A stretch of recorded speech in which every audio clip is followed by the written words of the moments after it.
영국의 유럽연합 탈퇴 배경에는 반이민 정서와 함께 빈부격차에 대한 서민층의 분노가 깔려 있다는 분석이 나오고 있습니다.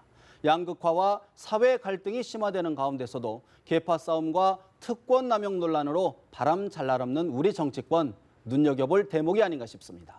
고영신 한양대 특임교수, 여상원 변호사, 장성호 건국대 교수, 양문석 전 미디어스 논설위원 네 분 나와주셨습니다. 어서 오십시오. 네, 안녕하세요. 국민의당 리베이트 의혹과 관련해 왕주현 전 사무부총장이 구속됐습니다. 국민의당의 사활의 갈림길에 섰다는 평가가 나옵니다.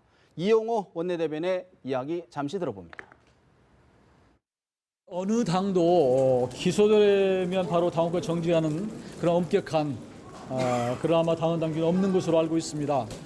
그런데 더구나 왕주현 사무부총장은 이번에 구속영장이 발부됐지만 나머지 사실 현역 의원 두 분에 대해서는 아직은 기소 여부도 결정이 안 됐기 때문에 이 부분도 사실은 당원 당규에 따라서 적용하기가 좀 이른 상태 아니겠습니까? 지도부도 일정한 책임이 있는 거 아니냐 이런 의견이 있었습니다. 그래서 여기에 대해서는 또 일부에서는 지도부도 때로는 책임 있는 모습을 보일 필요가 있다 이런 말씀도 있었고요.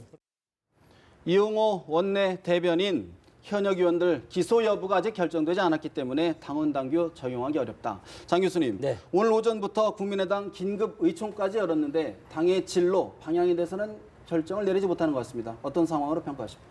본인들도 앞으로 국민의당의 미래에 대해서 모르겠다. 그래서 결정을 못 내리는 거 아니겠습니까?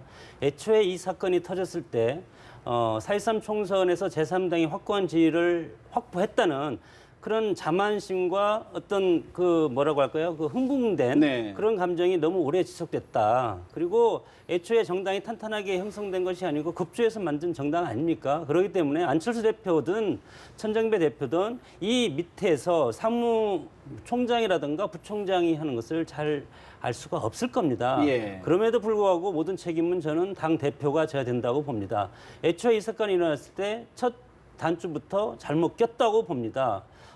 이것을 했을 때는 검찰에 조속한 수사를 요청하고 그리고 이 사건 당사자들을 당원권 정지를 선제적으로 했으면 이런 것이 없었을 텐데 이상돈 네. 조사단장을 꾸려가지고 검찰을 상당히 압박하지 않았습니까?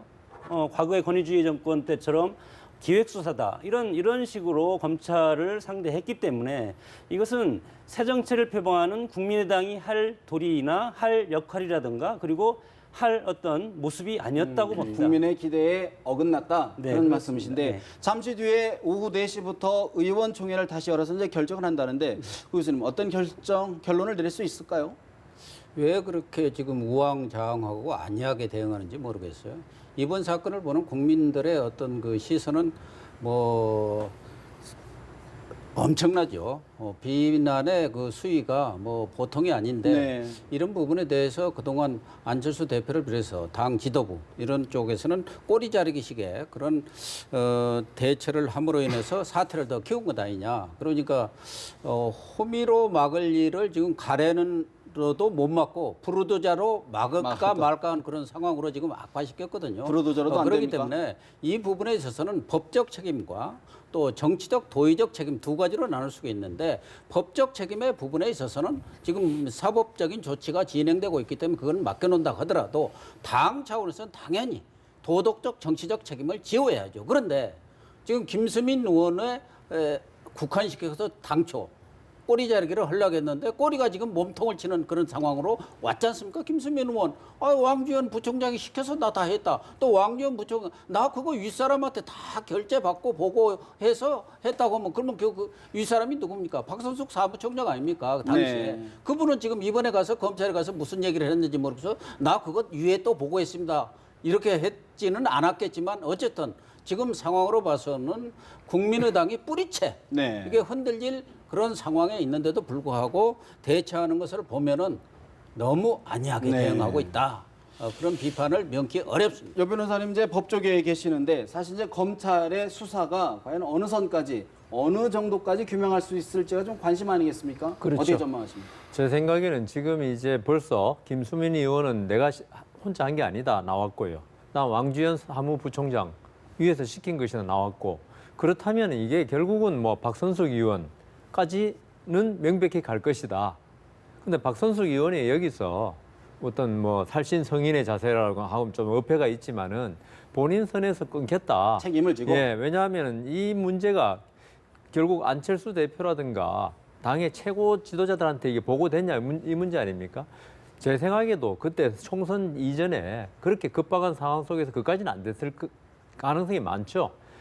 그리고 박선숙 의원이 안철수 대표의 뭐 오른팔 왼팔이라고 할 정도로 그 믿고 신뢰한 사이기 때문에 안철수 대표로서는 아마 박선숙 의원의 보고를 받고 알아서 하십시오 내지 신뢰를 했을 것이다. 신뢰를 했을 것이다. 그러니까 박선숙 의원도 아마 그런 식으로 아마 수사가 진행될 것이다. 그러면 검찰에서는 있죠.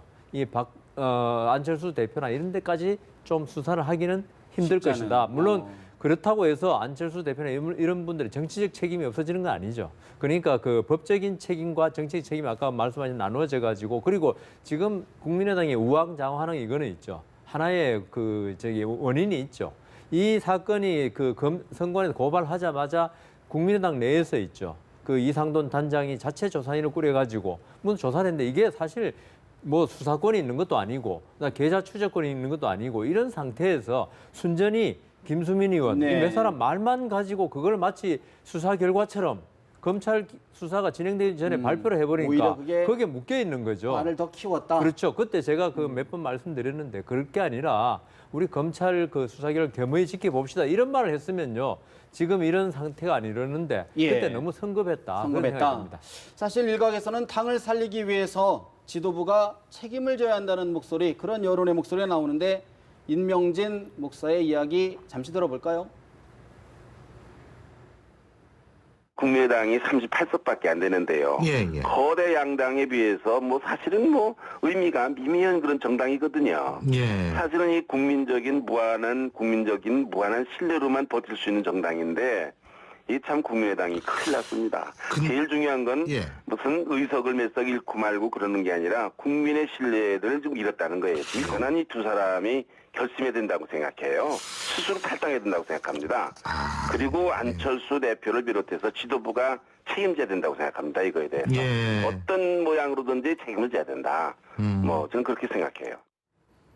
여야 정치권에 쓴소리를 하고 있는 임명진 목사, 안철수 대표를 비롯해 지도부가 어떤 형태이든 책임을 져야 한다라는 의견을 밝혔는데 양 의원님, 네. 현 지도부의 사퇴가 이번 사안의 어떤 해결점 상황을 정리하는 데 큰 도움이 될까요? 그렇죠. 제가 봐서도 현 지도부의 사태까지 갈 가능성이 높다.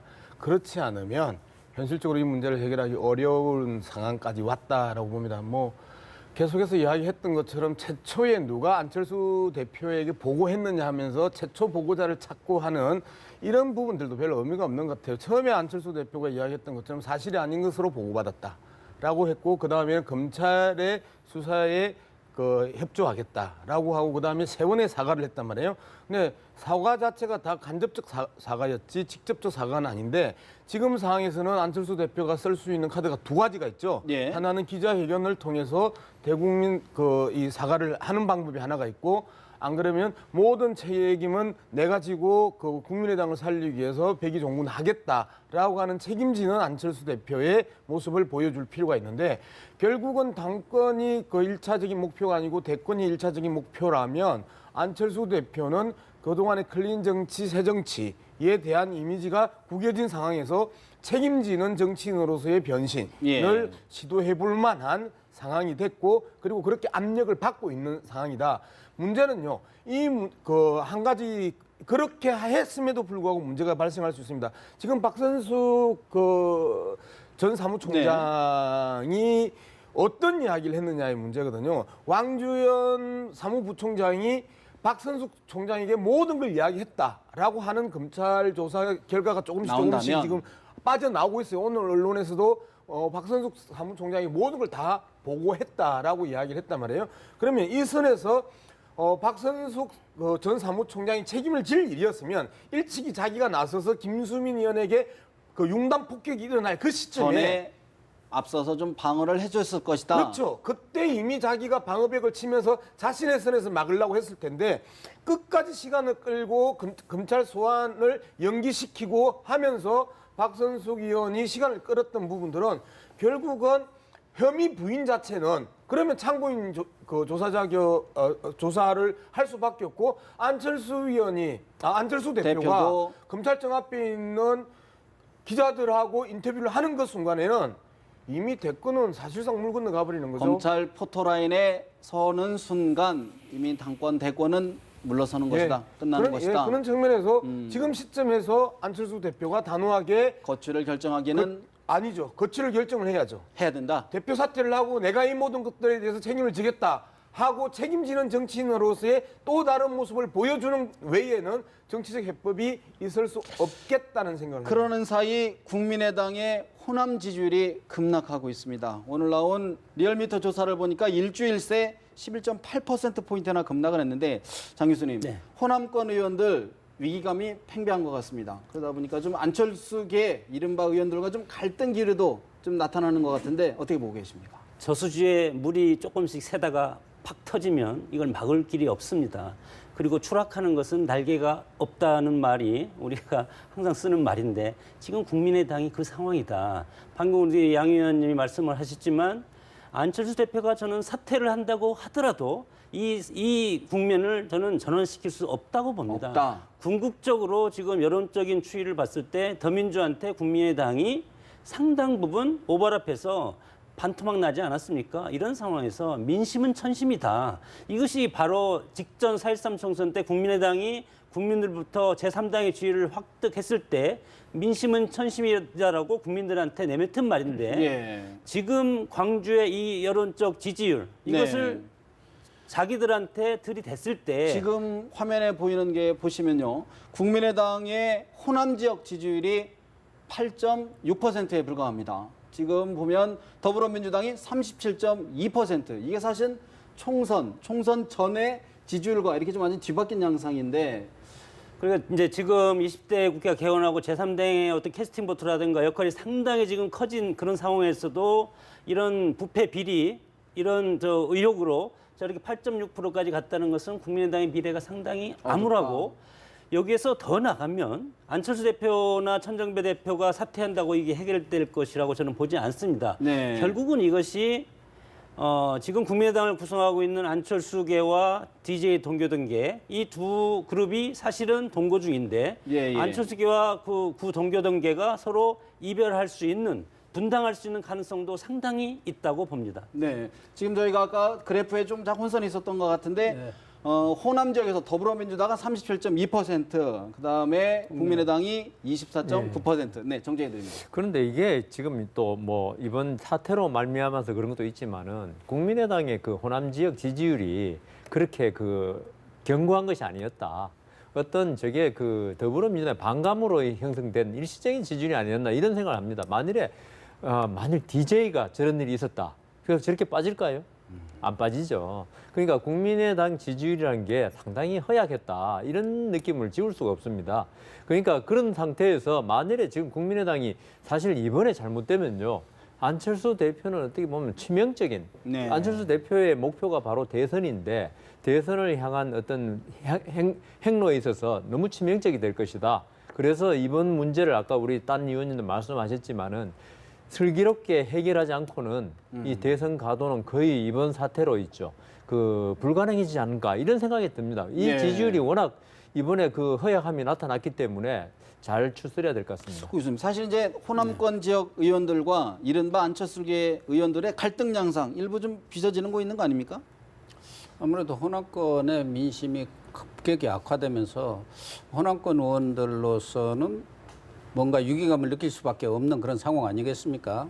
물론 뭐 안철수 대표도 이번 상황에 대해서 초기에 다소 뭐 안일하다 할까 좀 미온적인 대응을 한 것은 이 상황이 이렇게까지 악화되리라고 예상을 못했던 것 같아요. 그러나 대부분의 패널들이 저도 그랬습니다만 초기 날 때부터 안철수 대표 이러면 이 문제는 심각하게 봐야 하고 아주 초기부터 이렇게 강력하게 대응을 해야 한다는 얘기들을 했었는데 어떻게 된 건지 뭐 이렇게 좀 미온적으로 대응을 했는데 거기에는 바로 뭐 측근 정치 정동영 의원이 오랜만에 말씀하셨던데 그런 측근 정치 때문에 그런 거 아닌가. 말하자면은 박선숙 의원이라는 당시 사무총장을 하신 박선숙 의원이 안철수 대표의 핵심적인 측근이기 때문에 아무래도 안철수 대표로서도 박선숙 의원을 믿었을 거고 너무 믿었다? 믿었으리라고 봅니다. 박선숙 의원도 그런 일이 없습니다. 또 왜 이분들 의원들의 입장이래요. 박선숙 의원이라든가 다른 분들 그 입장에서는 이 부분에서 자기가 개인적으로 착복한 게 아니고 설사 썼더라고도 당의 네. 비용으로 쓴 것이고 이런 내용들이 예. 사실은 꼭 국민의당만이 아니고 예. 그동안 정치권에서 늘 있어왔던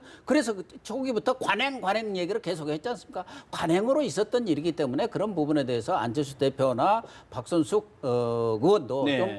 좀 이렇게까지 크게 민심이 악화되리라고 생각을 못했던 것 같은데 그러나 호남의 입장에서 볼 때는 국민의당에 대해서 압도적 지지를 해줬고 그래서 그 압도적 지지를 바탕으로 해서 민생을 위한 정치, 정말 정치다운 정치 협치를 하고 그것이 내년 대선에 있어서 호남의 그러한 한이랄까 호남의 어떤 열망이랄까 그런 것을 국민의당이 좀 대변해 줬으면 했는데 그에 대한 답이 리베이트고 엉뚱한 사람 그 비례대표 준 그런 결과로 오기 때문에 호남 사람들로서는 그런 배신감이랄까 그런 어떤 그 신뢰 예. 그런 것들이 아주 많이 떨어진 거 아닌가. 그동안에도 내가 여러 차례 얘기했지만 호남은 안철수 대표에 대해서 전폭적인 지지를 한 게 아니다. 국민의당에 대한 지지였고 국민의당 거기에 이제 과거에 동교동계들을 비롯한 예. 호남 쪽 의원들이 거기에 합류되면서 뭔가 호남으로서도 정치적인 호남의 정치를 대변할 수 있는 그런 정당이 필요하다는 차원에서 예. 거기에 안철수 의원도 같이 끼어든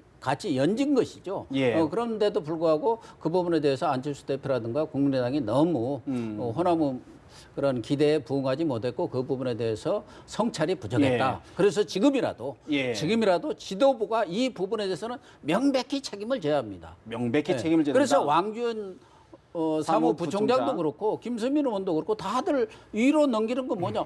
이게 내가 개인으로 먹은 것도 아니고 당에서 식격해서 했기 때문에 당의 책임이라는 그런 근데 얘기가 당에서, 있는 거예요. 당에서 예를 들어 속셈은 왜 내가 희생양이 돼야 하느냐. 그 징계를 얘기죠. 하더라도 예를 들어 출당 조치를 하게 되면 의원 신분이 유지된다는 거 아니겠습니까? 그러면 국민들 입장에서 볼 때는 저거 뭐 이게 짬짬 아니야? 뭐 이렇게 하는 생각이 나올 수 있단 말이죠. 참 오늘 이명진 의원 이 목사가 한 이야기가 테러를 막아버렸어요. 결국은 출당 제명 조치를 내리는 순간에 누이 좋고 매부 좋은 상황이 이제 돼버리는 거잖아요. 국민의당은 저 두 사람의 연결고리에서 일단 벗어나는 거고, 그다음에 저 두 사람 김수민, 박선숙 두 사람은 무소속으로 의원직을 유지를 하는. 그래서 출당 제명 조치 자체는 더 이상 국민들에게 줄 수 있는 감동이 없다라는 부분이 가장 아픈 대목이죠.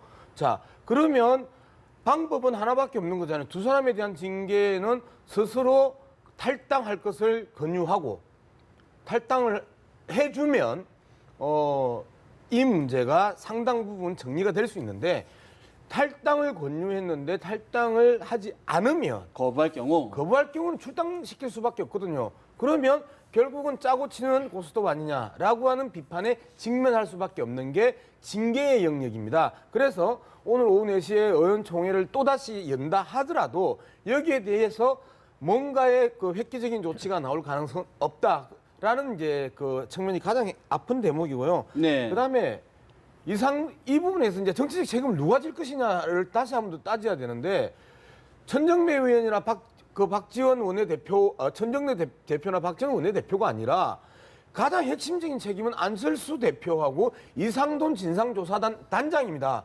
이상돈 진상조사단 단장이 기소하면 검찰이 망신당할 거야 라고 하면서 외려 무죄를 계속해서 주장을 했고 그게 많은 언론으로부터 집중적인 비판을 받았음에도 불구하고 일관되게 밀고 가버렸단 말이에요. 네. 수사도 그다음에 그 조사도 없는 상황에서 네. 그리고 당사자 조사도 없는 상황에서 자 그다음에 안철수 대표는 처음에 이야기한 이후에 회피와 동문서답을 일관했단 말이에요. 말을 하지 않거나 김수민 의원 검찰 출두하는 날 국가안보가 중요합니다. 라고 하면서 동문서답을 하면서 국민들의 분노를 계속해서 자극을 해왔단 네. 말이에요. 회피, 동문서답, 그다음에 변명, 사과 이렇게 하면서 안철수 대표가 예.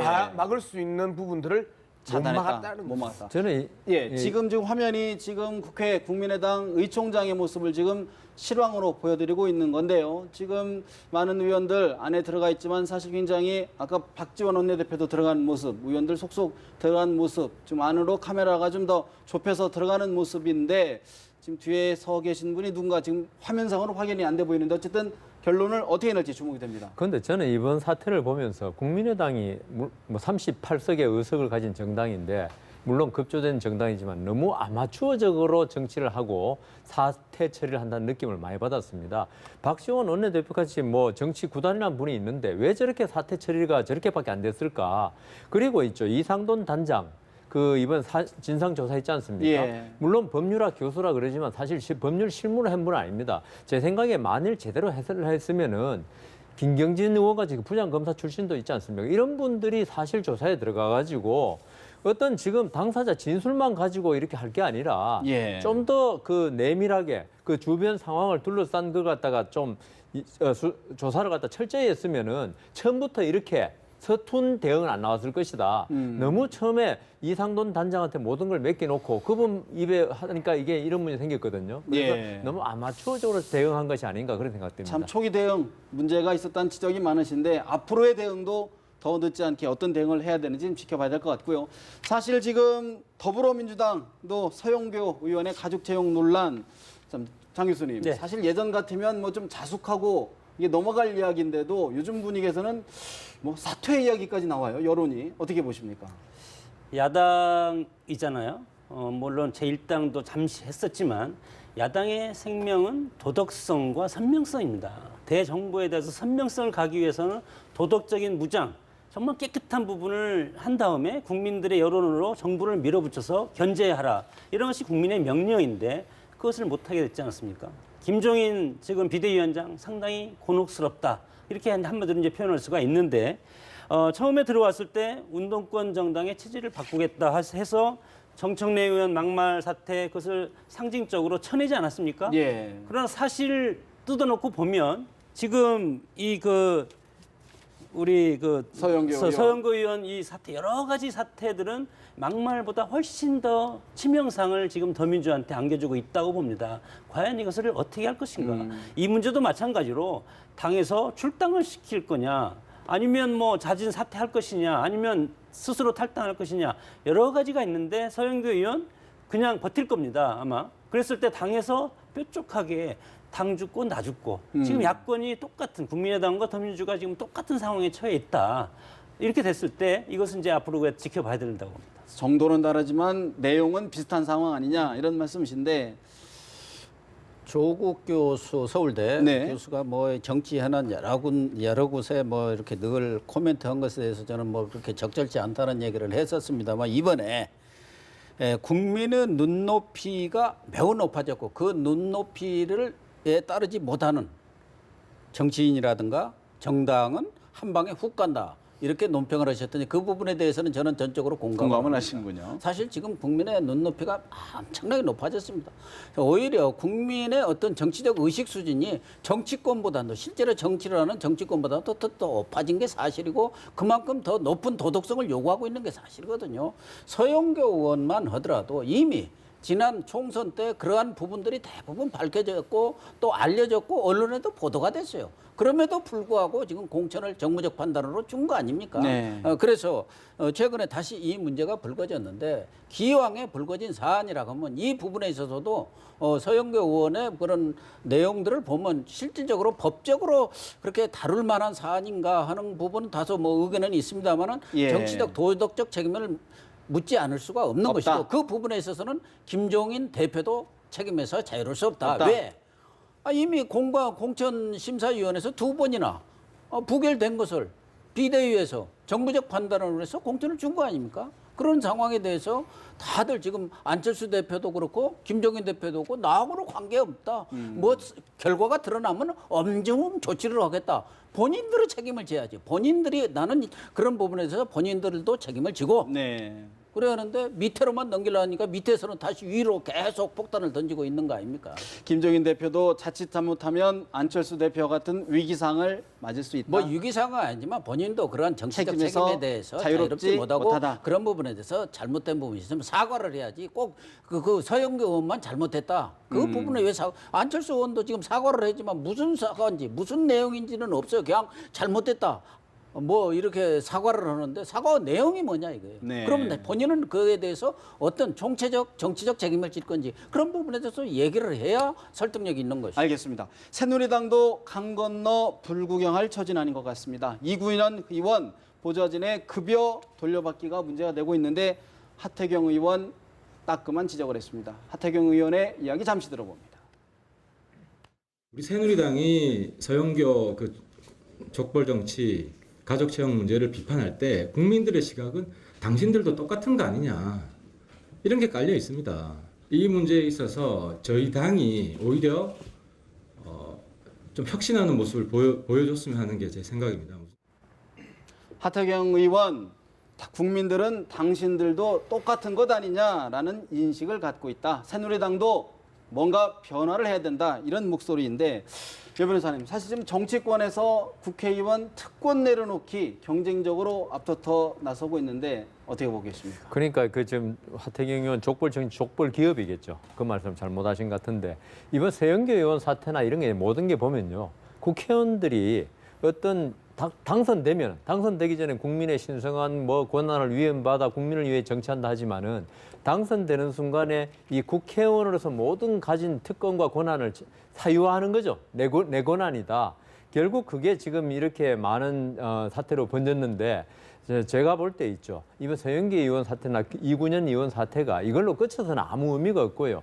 이걸로 해가지고 지금 가슴 뜨끔뜨끔한 국회의원도 많을 겁니다. 지금 안 밝혀져서 그렇지. 국회에서 이런 일이 많이 벌어졌을 걸로 좀 추측되는데 이걸 기회로 삼아서 우리가 어떤 국회가 진짜 국민을 위하는, 그리고 권력은 내게 아니고 국민이 위임한 신성한 국민을 위해 쓰라는 권력이다. 이런 자성을 갖다가 줄 수 있으면 이번 서영교 의원 사태가 그 도움이 되는 거고, 똑같이 잠깐 지나가는 태풍으로 그치고 있죠. 또다시 이런 일이 계속 반복된다면은 우리 국회는 백년 하청이다. 그래서 제 생각에는 이런 말씀 서영교 의원 억울할 수도 있어요. 딴 사람 다 그럴 건데 왜 나만 가지고 그러냐 이럴 수도 있는데 제 생각에는 정말 그러려면 서영교 의원이 진짜 의원직을 사퇴하든지 이번에 엄청난 그 어떤 후폭풍을 일으키는 그 조치를 취함으로써 국회의원들이 이래서는 안 되겠구나. 다시 한번 생각하는 기회가 됐으면 좋겠습니다. 논의의 참마서. 비중을 좀 달리 봐야 되는 거예요. 티코하고 그랜저가 똑같냐라고 했었을 때 티코는 티코에 대한 죗값을 물어야 되는 거고 그랜저는 그랜저에 대한 죗값을 물어야 되는 거잖아요. 사실상 그 조항선관위가 두 사람을 그 같은 날에 그 검찰이 고발합니다. 김수민, 박선숙 그 국민의당을 고발하면서 새누리당 사선 중진위원이고 사무총장 출신인 이군현 의원을 같은 날에 그 검찰에 고발을 해요. 그리고 17일 날, 지난 17일 날에 이군현 그 지역구 사무실을 압수수색을 합니다. 그런데 모든 언론이 국민의당에 초점을 맞추면서 이군현 의원의 그 이 갑질에 대해서는 갑질에 대해서는 아무도 말을 하지 않고 있었단 말이에요. 그런데 더 재밌는 거는 지상욱 새누리당 대변인, 그다음에 민경욱 새누리당 원내 대변인이 계속해서 국민의당과 더민주당을 향해서 계속 국민의 눈높이에 대해서 이야기를 하면서 공격을 해요. 그런데 자기의 몸속에 있는 고름은 아예 안 보고 남의 고름밖에 볼 줄 모르는 대변인들의 공격들이 지속됐는데요. 더 큰 문제는 또 벌어졌지 않습니까? 어제 권석창 제천 단양 국회의원이요.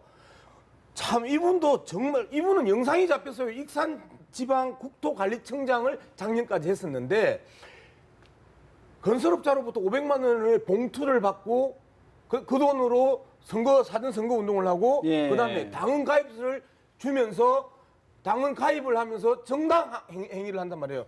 공무원의 정치 중립을 정면으로 거스렸고 김영란법이면 바로 이 부분은 구속 사안입니다. 그런 측면들이 드러나고 있음에도 불구하고 스스로의 그 새누리당의 반성들은 없단 말이에요. 자, 뇌물, 사실상의 뇌물이나 불법적 정치자금을 받는 동영상이 발견됐음에도 불구하고 권석창 의원에 대한 논의는 없고, 예. 그다음에 압수수색을 받은 이분현 의원에 대한 논의는 없고, 그런데 서영교 의원 입장에 있어서는 탈법 불법의 영역이 아니고 국민의 눈높이와 정서를 위반한 부분인데, 이것들을 동일한 무게로 그 같은 추를 놓고 보면서 김수민, 박선숙도 사퇴해라, 그리고 서영교도 사퇴해라, 이렇게 이야기를 하는 것 자체가 예. 상당히 형평성의 문제가? 형평성의 문제고 죄질에 대한 기본적인 예. 평가에 대한 무시다라고 이제 평가할 수 있는 권석창 거죠. 의원의 영상은 저희가 아직 확인을 못했고 아직 보도 어떤 내용인지 제가 확인을 못했는데 그 부분도 아마 제가 네. 지금 말씀드린 거는 예. 서영교 의원이 뭐 위법을 했다 이 문제가 아니고 국민의 눈높이에 맞는 국회를 갖다가 정상화시키기 위해서는 그런 과감한 조치가 필요한 거고, 지금 권석창 의원이나 좀 전에 말한 이군현 의원은 형사적인 문제입니다. 이거는 예. 만일 권석창 의원이 진짜 구속되거나 이러면 당연히 그거는 뭐 감옥에 가는 거지, 자기가 그 의원직 사퇴가 아니죠. 제가 말씀드린 거는 이 정도로 우리가 국회의원들한테 기대하는 바가 큰데 이런 일이 벌어졌으니까 서영교 의원이 자기가 읍참마속의 심정으로 그렇게 하는 정도의 충격적인 조치를 취함으로써 국회의원들이 지금 계속 갑질하고 이거 예. 특권의식 전인 걸 버리자 이 취지입니다. 뭐 이걸 보면 우리 정치가 이제 초록의 동석이라고 했듯이 그동안의 정치 문화가 얼마나 잘못됐고 정치 변동이라든가 쿠데타라든가 여러 가지 우리 정치가 질곡이 심했지 않았습니까? 예. 그 와중에 쌓여왔던 악패들이 지금 서서히 하나씩 드러나고 있다는 겁니다. 여당이든 야당이든 결국은 이것이 법으로 해도 안 되는 것이 정치 문화가 가장 중요한 것이 아닙니까? 이것은 국민들이 심판할 수도 없는 것이고, 그런 차원에서 봤을 때 새누리당이 야당을 비판하듯이 야당도 또한 새누리당에 대해서 갑질 논란을 또 지금 비판하고 있는 네. 똑같은 상황입니다. 이것이 시속 게임인데 결국은 뭐냐? 그러면 누가 더 책임 크냐? 저는 집권 여당인 새누리당이 정치 문화를 개선하는데 앞장서는 그런 모습을 보여야지 예. 이 국회라든가 정치 문화가 바뀐다고 봅니다. 어쨌든 여야 모두 이번 사태, 이번 의혹에 대해서 정말 예전보다 눈높이가 더 엄한 눈초리로 바라보고 있는 것만큼 틀림없는 것 같고요. 좀 정치권 다른 이야기 좀 해보겠습니다. 이제 여야 모두 전당대회 모드로 돌입하는 것 같습니다. 특히 새누리당 지금 이제 친박 후보들 지금 앞서서 지금 비박 후보들 나오고 있는데 고 교수님, 네. 사실 지금 최경환 의원 부담스러워하는 모습인 것 같은데 어떻게 보십니까? 당권. 왜 그렇게 미적지근하게 뭐 그러고 있는지 모르겠어요. 그래도 당권을 도전하고 이 박근혜 정부의 가장 핵심적인 실세로서 우리 정치와 국정을 이끌어왔다 한다면은 네. 그런 부분에 대한 거취를 분명히 하는 게 옳지 않겠나 그런 생각이 들고, 물론 본인으로서도 당권에 도전함으로 해서 오는 그런 여러 가지 리스크 이런 것을 감안할 때 결단을 내리기는 어려운 측면이 있습니다만은 4.13 총선의 민의를 겸허하게 수용하는 자세, 그런 것이 저는 필요하지 않나. 근데 앞서서 새누리당 필요하다는 생각이 친박계에서는 일부 지금 단일성 집단 지도 체제를 좀 바꿔야 되는 것 아니냐, 다시 원위치시켜야 되는 아니, 것 아니냐. 그러니까 적어도 친박이든 친박은 그렇다 하더라도 차경환 의원 정도 된다 한다면은 이미 비대위에서 결정을 했는데 네. 지금 친박의 당권 도전하는 사람이 많으니까 정리를. 교통 정리가 잘 안 되고, 그러니까 자기들한테 유리한 쪽으로 또 바꾸자, 이런 식의 꼼수 정치를 해서는 안 된다는 것이죠. 적어도 큰 정치인이라고 하면은 그런 정도에 대해서는 그렇게 하지 마라. 비대위에서 결정을 했으면은 자기의 유불리를 떠나서, 개인적인 유불리나 계파의 유불리를 떠나서 원칙을 받아들이는 그런 원칙의 정치를 해야 돼. 그런 정치를 안 하니까 지금 서영교 사건이다, 김수미 사건이다가 다 벌어지고, 그러고 나서는 그냥 그걸로 지나가면 끝이에요. 이번에도 백혜련 의원 같은 분이 이미 냈지 않습니까? 보좌관이라든가 채용 이렇게. 그런 것에 대해서 여야가 그러면 이번 국회에서 한번 그것만이라도 하나 제정해보자. 해보자. 근데 아무 말들을 안 하고 있어요. 네, 최경환 의원이 언제부터 최경환 의원이죠? 이정현 의원이나 홍문종 의원 같은 경우도 그 탄탄하게 당내 기반을 닦아왔고 친박으로서 이 관계를 잡아왔던 분이고, 그리고 그 당시에 최경환 의원이 기재부 장관으로 가기 전까지만 해도 몸무게가 비슷했던 사람들이에요. 네. 그리고 정치적 비중이 비슷했다. 몸무게가 비슷했는데 장관 갔다 오면서 갑자기 몸무게가 커진 것처럼 언론이 이야기를 했고, 본인도 그렇게 느끼며 진박 간별사 역할을 했고 하면서 자신의 정치의 몸무게를 부풀려 온 것 아니에요? 그러면 당연히 이정현 의원 입장에서 당신이 언제부터라고 하는 아주 불쾌한 그 시선을 던질 수가 있어요. 그다음에 홍문종 의원도 정말 박근혜 대통령을 해서 할 말 못할 말 온몸으로 다 부딪혔던 양반이란 말이에요. 그런 측면에서 보면 최경환 의원이 단일화를 정리할 수 있는 힘이 있느냐? 신당 내에 있느냐라는 부분이 첫 번째고요. 두 번째는 이정현 의원이 일찍 이야기를 하고 있잖아요. 나와 경선을 붙어서 가라. 당권을 잡아라. 라고 하면서 확고부동하게 경선을 출마하겠다고 이야기하는 상황에서 최경환 선수는 뛰어들 수 있는 그라운드가 여지가 없어진 좁아졌다. 상황이고 예. 그다음에 여기에서 혹여 일격을 맞아서 당권에 패배를 한다라면 이미 엄청난 후폭풍이 새누리당에는 밀려올 수밖에 없습니다. 쓰나미입니다. 사실 비박계에선 유승민 의원 불출마 쪽으로 가닥을 잡은 것 같은데 이해운 의원의 이야기 잠시 들어볼까요? 글쎄요, 제가 뭐 그 얘기는 직접 들어보진 않았지만 제 생각에는 대권 주자가 당권에 나오게 되면 당권 대권을 분리한다. 이 규정이 아직도 유효한 상태에서 대권 가기가 어렵거든요. 대권 주자는 대권 가는 게 맞지 않나 싶은데요. 그렇다면 이혜연 의원께서는 유승민 의원이 대권 주자다 이렇게 지금 보고 계신 거네요. 아니 국민들이 그렇게 보고 계셔가지고 예. 대권 주자 여론조사에 늘 포함이 되잖아요. 그리고 새누리당 대권 주자 중에서는 현재 많이 나오는 편 아닌가요? 이해원 의원 대권 주자는 대권으로 가는 게 맞지 않나 싶다. 이야기는 이제 비박계는 대략 정리가 됐다라는 이야기로도 좀 짐작이 되는데 장 교수는 어떻게 보십니까? 그건 뭐 그 유승민 의원 본인의 말이 아니니까 주변에서는 또 이렇게 해서 서로 시너지 효과를 내려고 하는 거 아닙니까? 왜냐하면 비박이 친박과 지금 앞으로 경쟁을 해야 되는데 최경환 의원 당대표 출마도 마찬가지입니다.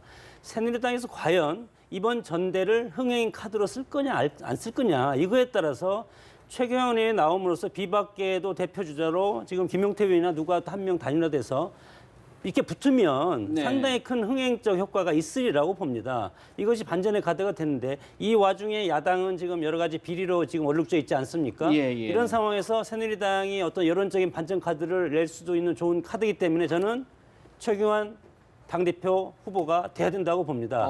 이렇게 봤을 때 그럼 비박계는 누구냐? 저는 유승민 의원이 비박계 대표로 나오든지 아니면 이번에 비대위에서 혁신위원장 맡으려고 하다가 김용태 의원. 맡지 못한 김용태 의원이 정병국 의원도 정병국 의원이나 비박계가 한 명 맡아서 전대를 통해서 치열하게 싸우는 모습도 새누리당의 앞으로의 어떤 건설적인 발전을 위해서 좀 의미 있는 그런 시도라고 봅니다. 어떤 나와 출마를 했으면 경쟁을 해야 된다. 그러니까 유승민 최경환의 빅매치 이제 성사의 문제를 이제 많이 이야기를 하잖아요. 근데 첫 번째 올림픽 도중에 하는 이 전당대회는 흥행이 사실상 불가능합니다. 그죠? 사실상 불가능한 상황이고 두 번째 유승민 의원 쪽에서 딱 이 문제를 보면요. 본인이 당권에 출마하겠다 하는 순간에 최경환 의원한테 당권 도전에 명분을 주게 됩니다. 그런데 비박은 끊임없이 요구했던 게 책임지라. 총선 참패에 최경환 진박 한별사가 책임져야 된다. 가장 큰 책임이 있다라고 비판해서 그런 비판이 부담스러워서 지금 최경환 의원이 선뜻 뛰어들지 못하고 있는데 아까 이야기했던 주저하면서 도대체 뭐 하느냐고 우리 고 선배한테도 질타를 당하고 있는데 유승민 의원이 딱 던지는 순간에 그 명분을 준단 말이에요. 멍석을 깔아주는 두 거다. 번째, 유승민 의원 또한 지면 총선 참패의 원인이 유승민 의원이 몽땅 둘러쓴단 말이에요. 즉 사자하고 호랑이는요 안 싸웁니다. 나오지 않을 것이다. 어떻게 보십니까, 변호사님? 저는 저 최경환 지금 의원 말입니다. 기재부 장관하면 증권 시장의 생리를 잘 아시는 것 같아요. 증권 시장이 제일 싫어하는 게 불확실성입니다. 그게 나오냐 안 나오냐 이런 불확실성을 던져놓고 과연 뭘 노리고 있느냐 우리가 그걸 한번 생각을 볼 필요가 있고 비박들이 어떤 자중질환 내지 혼란을 노리는 게 아닐까 그런 생각을 하고요. 그다음 유승민 의원으로서는 있죠. 사실 이번 당권 도전이 나오면 아까 우리 양 의원 말씀하신 대로 그런 바로 최경환 의원 간의 친박 비박과 대결 문제도 있지만 근데 지금 당 세력 구도상으로서 승리한다는 보장이 좀 적지 않습니까? 이 경우에 유승민 의원이 나와가지고 이게 져버린다. 그리고 나온 자체가 당신이 그 박근혜 대통령을 갖다가 그렇게 배신하고 나갔을 때 친박계의 분열을 전제로 해서 나오는 거 아닐까요? 그러니까 그냥 뭐 그런 거라고 볼 수 네. 있는데 하여튼 그 나온 자체가 결국 권력 욕심에서 그런 거 아니냐 이 말을 들을 수 있고 또 나가서 또 되면 그래도 그나마 다행인데 또 떨어졌을 때 아까 후폭풍 이야기했고요. 그렇다면 지금 유승민 의원은 결국은 지금 이혜원 의원도 이야기하지만은 대권 주자로 자기 몸집을 좀 키우고 싶어 한단 말입니다. 그래서 당권에 도전하는 순간에 이 대권 주자로서의 그게 입지가 약화될 수 있기 때문에 그 제 생각에는 대권으로 바로 가지 않겠는가.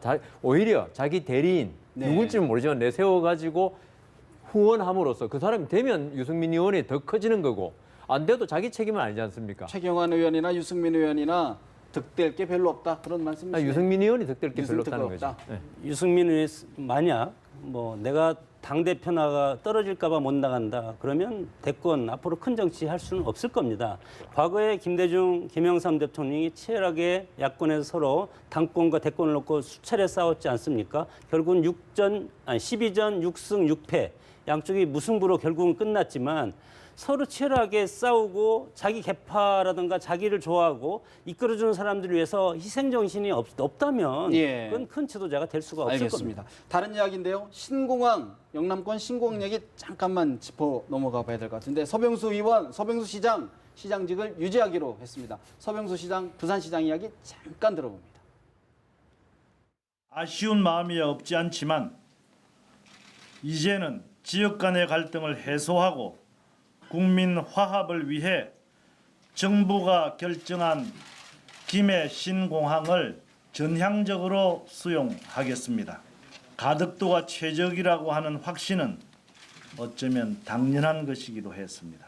하지만 5개 시도 간의 격심한 갈등과 디이얼 후폭풍, 탈락한 지역의 크나큰 상처와 상실감을 고려하지 않을 수 없었던 정부의 고민도 10분 이해할 수밖에 없습니다. 서병수 부산시장 자신의 약속을 거둬들이는 모습인데 어떻게 보십니까?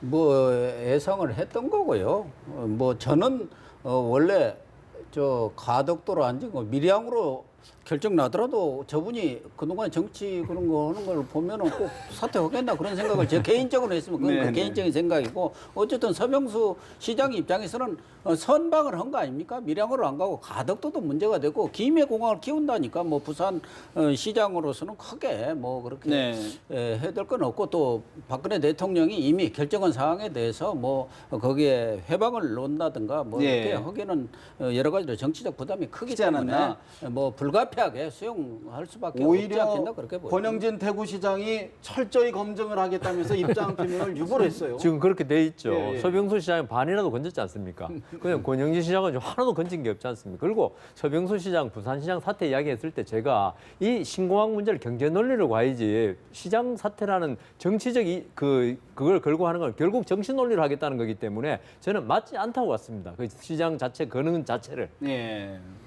그 서병수 시장이 저렇게 이야기하면 안 되죠. 그래도 죄송합니다. 제대로 정말 그 진심으로 사죄드립니다. 무릎 꿇고 사죄드립니다.라고 이야기를 하고 저 뒷이야기를 풀어서 해야 되는데 아쉽지만 뭐 이런 식으로 이야기하고 그다음에 박근혜 정부의 성공 운운하는 것 자체가 사실상 박근혜 정부 망치려고 들었던 그 사람이 성공 운운하는 것 자체가 말이 안 되는 거죠. 예. 사실 오늘 대담 의원들의 특권 내려놓기 많은 말씀들이 있으셨는데 김영란법 처리 여부도 국회의원들의 특권 내려놓기 주목해 봐야 될 포인트가 아닌가 싶습니다. 네 분 말씀 오늘 여기서 줄이겠습니다. 고맙습니다.